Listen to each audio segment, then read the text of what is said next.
중국의 계속된 서해 도발 속에요. 이게 화제입니다. 중국이요, 영유권 침탈을 위해서 어떤 전략을 쓴다고 하는데요. 오늘은 객관식 퀴즈입니다. 1번 토마토, 2번 양배추, 3번 풋고추.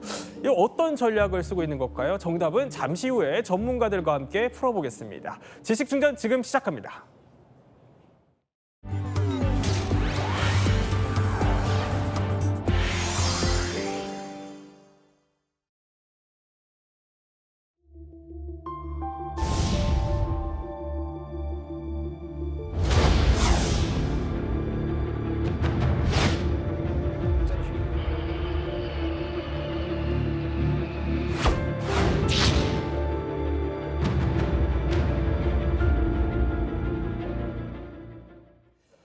자, 최근에요. 중국의 서해 도발이 심상치 않습니다. 불법 구조물을 계속해서 설치하는 것도 모자라서 중국 군함이 지난해에만요, 우리 관할 해역을 무려 330회나 침범했다고 합니다. 그래서 미국의 월스트리트 저널에서 이 문제 굉장히 심각하다, 서해가 위험하다 이렇게 콕 집었어요. 예, 맞습니다. 그러니까 지난 7월 3일이었죠. 이 미국 월스트리트 저널에서 서해는 중국의 영내 파워플레이를 위한 새로운 화약고가 돼가고 있다. 그러니까 기존의 이제 해외 저명 매체에서는 주로 남중국해 문제를 많이 다뤘죠. 네. 근데 이제는 우리 앞마당까지 지금 올라온 겁니다. 그래서 지금 이 월스트리트 저널 보도로는 지난 2월에 중국이 서해 잠정주치 수역, 혹은 한중 잠정주치 수역이라고도 불리는데, 그렇죠. 여기서 새로운 설치물을 구조하려는 걸 우리 즉 해양조사선이 이거를 확인하러 갔더니 중국의 민간인들이 흉기를 들고 위협을 했다. 이런 내용의 보도를 하면서 서해에서 각종 사건이 잇따르고 있다고 이렇게 소개를 했습니다. 그렇군요.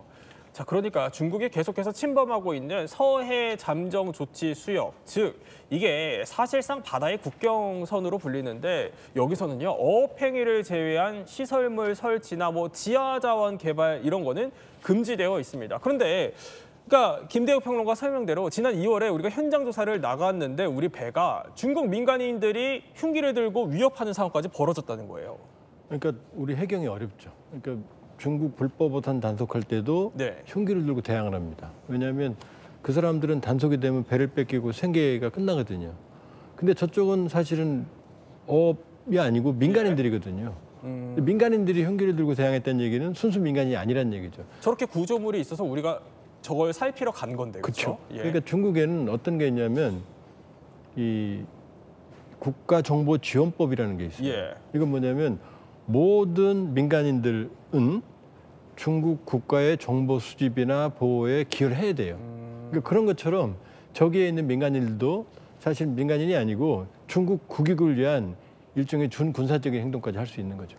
그러니까 그래픽 다시 한번 볼까요? 그러니까 저런 상황이었다는 겁니다. 중국에서 구조물이 설치가 되어서 저게 무슨 구조물인지 우리의 온누리호라는 조사선이 출동을 했고요. 그런데 자, 저 순간에 중국 해경과 고무보트 3대 정도가 다가와서 우리와 2시간 정도 대치 상황이 벌어지게 됐었다는 겁니다.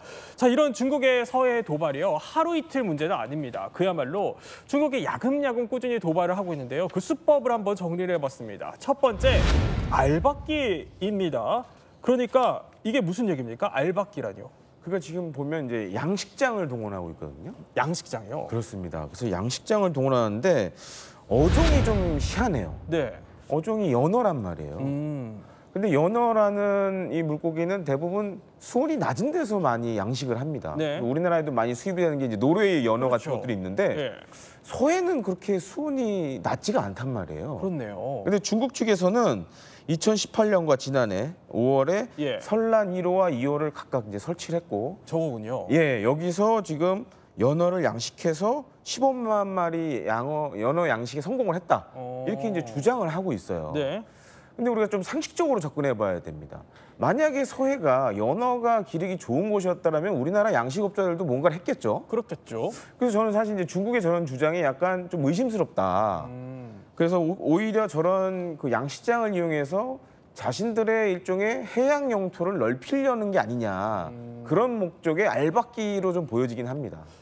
아니, 물론 연어가 서해에서 좀 자라기 어렵다라는 근거도 있겠지만 중국의 이 연어 양식장이다 이런 주장을 믿기 힘든 또 다른 이유도 있을 것 같은데요. 예, 그렇습니다. 일단 이 연어 양식장 같은 경우에는 그러니까 해저에 뭔가 기반 시설이 있어야 돼요. 그래서 이제 콘크리트로 뭐 바닥을 만든다던가 이제 이런 것들을 해야 된다라고 이렇게 알려져 있는데 지금 보시면 이렇게 일종의 수중에 고정을 하게 되죠. 대부분 다. 근데 이게 저게 지금은 양식장으로 이렇게 보일 수 있지만 나중에는 다른 걸로 바꿀 수가 있죠. 이제 예를 들어서 뭐 해상 플랫폼이라든가 이런 것들로 바꿀 수도 있고 아니면 저기다가 기지를 만들 수도 있고.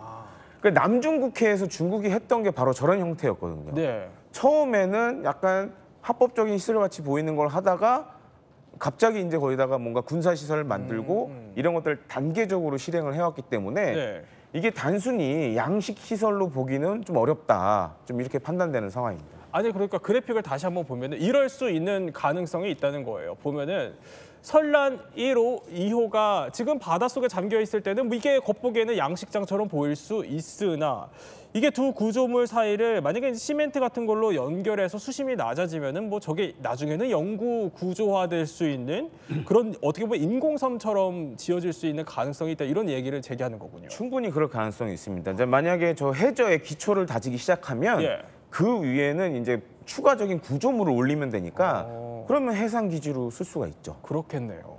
자, 이런 중국의 알박기 시도는요. 그 이후에도 계속됐습니다. 이번에는 어떤 알박기냐?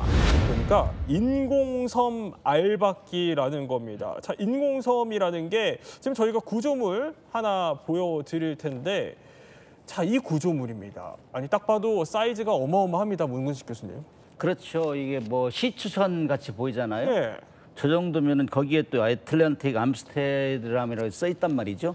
여기 이제 폐 시추선을 가져다가 이제 해저까지 심었다는 얘기죠. 이걸 보면서 그들이 주장할 때는 뭐 아까 설란 1, 2호를 관리하기 위한 시설물이다 그러는데 크기가 뭐 축구장만한 크기인데 저기 어찌 관리 시설이겠어요. 100명까지 거주할 수 있다고 하고 가로가 100m, 세로가 뭐 80m, 높이 50m 거기다 헬기장까지 있어요. 헬기장까지요? 헬기장까지 있고 그다음에 크다른 그 다리 뭐 사다리 같은 것도 보이잖아요. 저기 한 3개 되고 그래서 저거는 뭐 그들이 지금까지 해온 남중국해에서 해온 산호초의 그 인공섬을 만들었잖아요.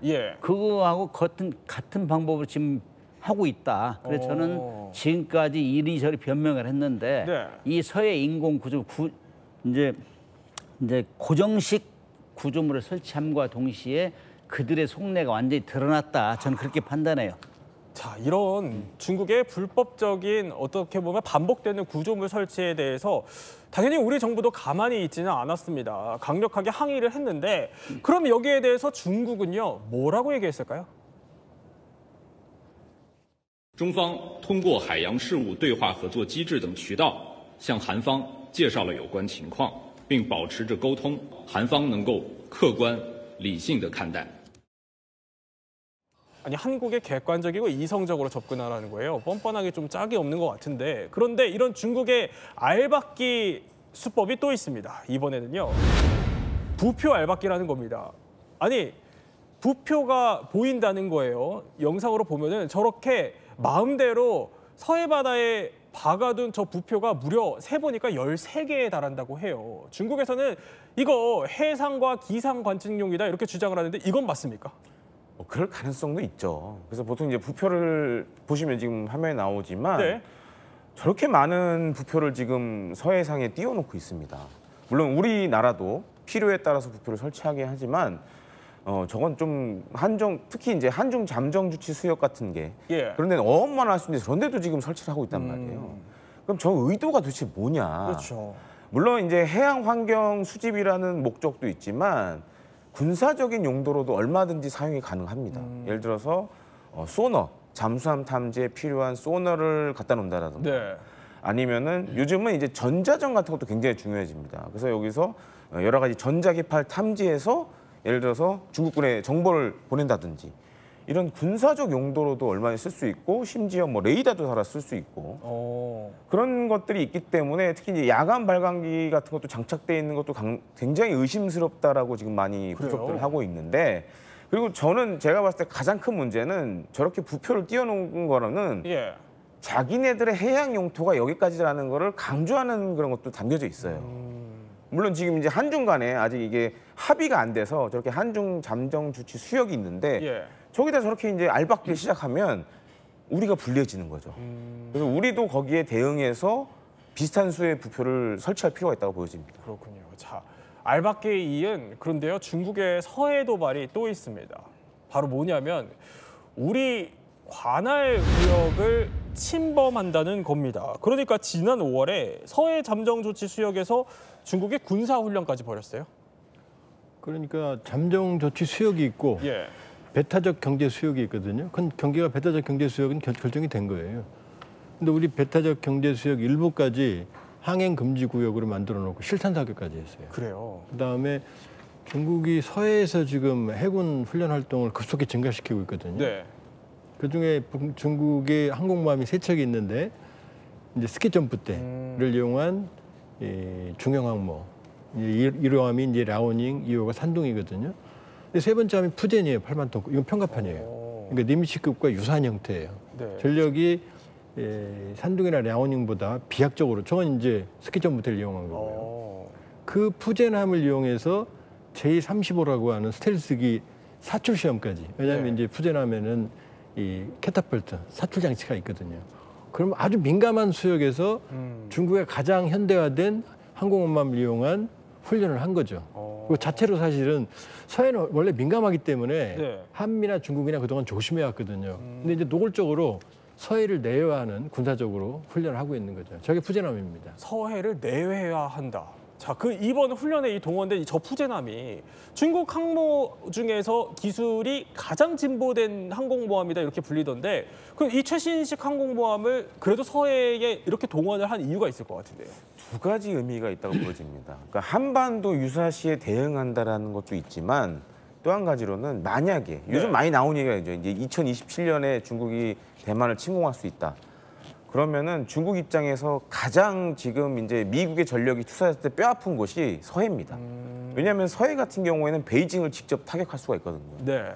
그렇기 때문에 이제 저런 이제 푸젠함과 같이 최신의 항공모함을 동원한 해군 훈련을 많이 하고 있고, 또 푸젠함의 특징 중에 하나가 이 전자기식 캐터펄트를 사용해요. 이건 지금 미국 외에 중국이 유일합니다. 그 정도로 지금 이제 최첨단 항공모함이기 때문에 유사시에는 서해에서 푸젠함이 미국에 지원된 전력을 막겠다라는 의미도 갖고 있고, 또 한 가지는 우리나라 사람들은 서해를 우리 바다로 생각하지만 네. 중국 사람들은 황해 그리고 동중국해를 자기네 나라 바다로 생각을 합니다. 그러니까 이런 것들도 엿보이는 거죠. 그러니까 여기는 우리 바다다. 그러니까 넘어오지 말아라라는 그런 의미도 좀 내포하고 있습니다. 일종의 내해화 전략이다라는 거군요. 자, 그런데 중국이요, 지금 우리가 쭉 바다 얘기를 했지만 아니 하늘에서도 비슷한 일을 하고 있어요. 그건 오래됐어요. 이제 영공이 있고 방공 식별구역이라는 게 있어요. 네. 그건 뭐냐면 항공구역을 나눠서 이제 그때부터는 우리가 주도로 관할을 하거든요. 예. 그러니까 우리가 관할하는 건 카디즈, 일본은 자디즈, 이제 중국 같은 건 차디즈라고 그러거든요. 네. 일부는 겹쳐요. 일부는 겹치지만 그러나 저 식별구역부터는 들어가면 통보를 해야 됩니다. 그렇군요. 그 상대방 그 식별구역 예. 관리하는 관제토 쪽에. 그런데 저길 수시로 침범을 해요. 중국이. 예. 근데 이게 대만에도 똑같이 쓰는 수법이에요. 왜냐하면 저길 수시로 침범하면 우리 이 요격기들이 떠야 돼요. 네. 그러니까 중국이 침범하면 침범할수록 우리 항공 전력의 피로도가 누적이 되는 거죠. 그러면 점점점 저게 일상화되면 지금 대만이 그런 상황에 처해 있거든요. 그렇군요. 그래서 이 요격의 이 피로감 때문에 항공기 피로도가 아주 누적된 상황이거든요. 네. 그러니까 사실상 준 도발행위라고 봐도 무관한데 저건 아주 오래됐어요. 서해, 동해, 남해까지. 그런데 도발이 여기서 멈추지 않습니다. 또 다른 도발 수법이 있다고 합니다. 중국의 도발 수법 이번에는 뭘까요? 그러니까 자원 약탈이라는 겁니다. 그러니까 저도 취재를 직접 갔었지만 이 해마다 꽃게철이면은 우리 서해 어민들의 시름이 중국 때문에 굉장히 깊어요. 문구식 교수님. 꽃게철 되면은 네. 해군도 긴장하죠. 해군 해경이 총 긴장하는 게 그동안은 북한의 NLL 넘어와서 문제를 일으킬까 봐 거기를 주로 대응했는데 북한은 이제 요즘 기름도 없고 그래서 이제 그 어장을 중국한테 내주는 형편이고 또 최근에 들어서는 저렇게 양식장 구점을 설치하면서 야금야금 들어오고 있단 말이죠. 네. 그럼 제일 중국 어선 하면 제일 먼저 생각나는 게 싹쓸이 어선이. 싹쓸이 완전히 끌고 가고 그다음에 최근에는 250m 엄한 길이가 네. 그다음에 높이도 한 상당히 높잖아요. 그다가 그물코라고 이제 코. 그거 너무 촘촘해 2cm라니까 완전히 쓸어간단 말이죠. 그러면 작은 물고기까지 다 쓸어가기 때문에 이런 현상이 벌어지면은 서해에서 아우성일 수밖에 없죠. 그래서 우리가 이제 해경도 좀 늘려야 되고 네. 최근에 들어서는 이 제주도에서는 뭐 30여 개의 그런 범잠망 250m짜리 이런 것들이 발견됐다 하니까 우리 초비상 걸렸다고 볼 수 있습니다. 앞으로 이제 이렇게 야금야금 들어온 이는 어장 자원을 다 뭐 통째로 다 하겠다. 네. 그래서 최근에 들어서 뭐 70% 이상 중국이 서해를 잠시겠다 이렇게 얘기하는 사람도 있어요. 네, 그러니까 저렇게 당시 과거에 해경과 중국 어선이 저렇게 강력하게 대치를 해야 할 만큼 중국 어선들의 불법적인 어획이 계속되고 있었다는 겁니다. 저렇게 어떻게 보면 싹쓸이하는 방식으로 바닥을 긁어내는 거죠. 사실상 저렇게 해서 꽃게를 싹 쓸어 간다고 합니다. 저도 2016년에 연평도 근처에서 꽃게잡이 배를 직접 타면서 취재를 했었는데 정말로 꽃게가 안 잡힐 정도로 중국 어선들이 미리 싹 쓸어 가더라고요. 그야말로 생존 투쟁을 벌이는 현장인데 근데 이 중국 어선들이 아니 일반적인 배가 아니라는 얘기가 있어요. 그렇습니다. 지금 약간 어업의 방식이 달라지고 있는데요. 예. 옛날에는 예를 들어서 어선들의 어청이 차면 바로 이제 뭐 중국으로 다시 돌아가거나 이랬는데 지금은 아예 그런 이제 잡은 네. 이런 여러 어족 자원들을 그것만 따로 싣고 가는 대형 선박의 배가 따로 있다고 합니다. 그래요. 그러다 보니까 저런 소형 어선들이 계속 남아서 어업 활동을 하는 거죠. 그리고 이제 중국의 약간 식문화하고도 연관이 있는데 네. 우리 같은 경우에 이제 크기가 작은 예를 들어 조기 뭐 이렇게 작은 것들은 먹질 않는데 그런 것까지 사실 다 먹어요 중국 사람들은. 그렇군요. 그러다 보니까는 어족 자원을 거의 황폐화 시켜버리는 그런 만행을 지금 벌이고 있는 겁니다. 네. 그런데 이 중국의 이런 행태가 우리나라뿐만이 아니라 다른 나라와도 계속해서 충돌을 빚고 있다고 합니다. 이번에는요, 영상 하나 보겠습니다. 그러니까 이게 뭔 영상이냐면요. 2017년에 벌어진 일입니다. 서해 인근 상공에서 저 왼쪽에 보이는 게 미국의 항공기입니다. 미국의 정찰기인데 저거를 중국의 전투기가 불과 90m 전방에서 나타나서 앞을 확 가로막았다는 거예요. 그러면서 미국 정찰기가 급선회를 해서 정찰제를 결국 벗어나게 됐는데 당시 미국 정찰기가 충돌 방지 장치까지 작동을 했어야 한다는 겁니다. 어떻게 보면 뭐 고속도로로 비유를 하자면은 9m 앞에서 앞차가 급정거를 한 것과 비슷한 셈인데 그런데 최근 중국에게 그러니까 다짜고짜 레이저 공격을 받은 나라 이런 나라들도 있어요. 예, 그렇습니다. 이제 독일 해군의 일종의 이제 군용기가 예. 당시 그 초계 활동 중이었는데 저기 지금 영상에 나오지만 중국 군함에서 저렇게 레이저를 막 쏜 거예요. 근데 이게 뭐 별거 아닐 수도 있지만 네. 이 레이저 잘못하면 사람이 시력을 잃을 수도 있고 여러 가지 이제 비행 중에 착각을 줄 수도 있습니다. 네. 그러니까 굉장히 위협적인 행위죠. 근데 중국은 잘 보시면은 아까 이제 앞서도 앵커님이 설명해 주셨지만 다른 나라의 그런 일종의 이제 자유의 항행, 자유의 비행 상황에서도 이렇게 굉장히 위협적인 행동들을 많이 해요. 그리고 그런 행동들에 대해서 굉장히 영웅시합니다. 네. 그러면 이제 사실 이제 국제법상으로 굉장히 문제가 있는 행동이거든요. 그렇죠. 근데 이런 것들 때문에 이번에도 이 독일 항공기가 이런 위협을 받아서 독일 정부가 독일 주재 중국 대사를 초치해서 항의를 했습니다. 그래요. 그러니까 사실 있어서는 안 될 행위인데 예를 들어서 뭐 통신을 통해서 뭐 예. 다가오지 마라 이런 정도라면 이해를 할 수 있겠지만 저건 어떻게 보면은 약간 물리적 행동이거든요. 굉장히 위험한 행동으로밖에 볼 수 없습니다. 자, 지금 보여드렸던 저 화면은 그러니까 2023년에 레이저빔을 활용했던 당시 중국의 모습이고 독일 영상은 아니라는 점 저희 짚어드리겠습니다. 그런데 중국이요 또 일본의 날개를 건드린 일이 있었습니다. 뭐냐면요 이게 일본 방위성이 공개한 사진인데요. 자, 중국 전투기가 일본 항공자위대기에 초근접 비행을 했다는 겁니다. 이 전투기가 동중국해 공해 상공에서 일본 정보 수집기 30m까지 그야말로 바짝 붙어서 꼬리물기를 했다는 겁니다. 이뿐만이 아니라 또 있습니다. 뭐냐면요. 최근에는 필리핀과 영유권 분쟁 중인 남중국해 그 암초에서 필리핀과 중국이 국기 전쟁을 서로 벌이기도 했어요. 어제 오늘 일이 아닙니다. 어제 오늘. 그러니까 남중국해, 동중국해부터 예. 시작해서 지금 센카쿠 열도까지. 저렇게요. 이제 저게 이제 회색지대 전략인데요. 예. 필리핀 관할인데 올라가서 국기를 계속 놓는 거죠. 저 섬에 올라가서. 그러니까 자꾸 분쟁 수역하는 거죠. 분쟁 지역하는 거죠. 그러니까 중국이 아주 즐겨 쓰는 회색지대 전략의 일환으로 네. 그 주요 희생 대상자가 지금 필리핀인 거죠. 근데 저러니까 필리핀도 맞불 작전을 또 놨다고 해요. 저렇게 필리핀 국기를 또 들고요. 그렇죠. 그런데 이미 중국이 분쟁 수역화, 분쟁 지역화하는데 넘어가고 있는 거죠. 안 들어왔으면 저런 일이 벌어지지 않죠. 이미 전략에 말려들고 있는 거다. 이런 설명을 해주셨군요. 자, 이쯤에서 퀴즈가 준비되어 있습니다. 퀴즈 한번 풀어볼까요? 자, 중국의 계속된 서해 도발 속에 중국 영유권 침탈을 위해 땡땡땡 전략을 쓴다. 1번 토마토, 2번 양배추, 3번 풋고추라는데 제 생각에는 뭐 중국이 매운 음식 좋아하니까 3번 풋고추는 아닐까 싶기도 하고요. 정답이 뭡니까, 조원모 박사님? 양배추입니다.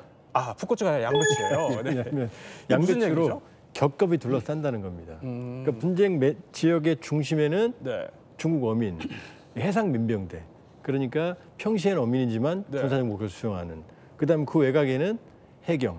그다음에 그 외곽에는 중국 해군.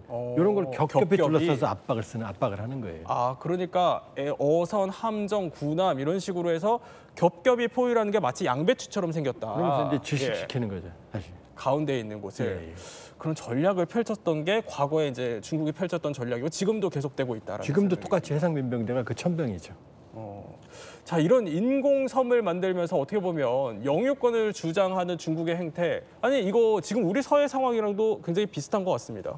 그렇죠. 목적은 분명하죠. 해양 영토 확장인데 지금 남사군도에서 일어나는 일이 서해 쪽으로 옮겨지고 있다. 우리 국민들이 아무리 우리가 주장해도 아, 중국이 그럴 리는 없어 했는데 이제 현실적으로 나타나는 거예요. 저기다가 이제 서해 이제 수심이 낮아요. 수심이. 네. 제일 깊은 데가 제주 동쪽 부분, 거기는 한 140m 정도 되고 서해 정도 되면 저기 설치한 데는 한 5, 60m밖에 안 될 거예요. 예. 그런데 거기다가 뭐 설날 인류 거기 설치한다 시멘트 부어버리면 또 고정식 그 시설이 되는 거죠. 그러면 그걸 몇 개 이으면은 그건 해상 기지잖아요. 그렇게 되면은 거기다 레이더 설치하고 뭐 때로는 군용 헬기도 설치할 수 있고 거기다 미사일도 설치하고 그러면은 우리 코앞이잖아요. 코앞. 우리 이함대 사령부 그다음에 평택에 그다음에 미군 기지도 있고 그다음에 인천공항도 있고 거기다 뭐 미사일 설치하고 그러면 얼마나 불안해요.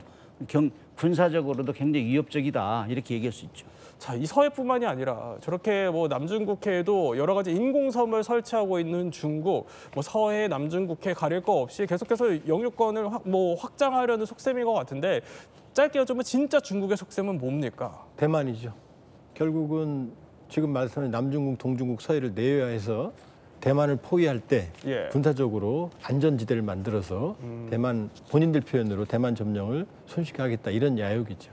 결국 대만이 진짜 속셈으로 보인다라는 분석까지 해주셨습니다. 이렇게 세 분과 함께 서해 공정에 대해서 몰랐던 이야기 살펴봤습니다. 저희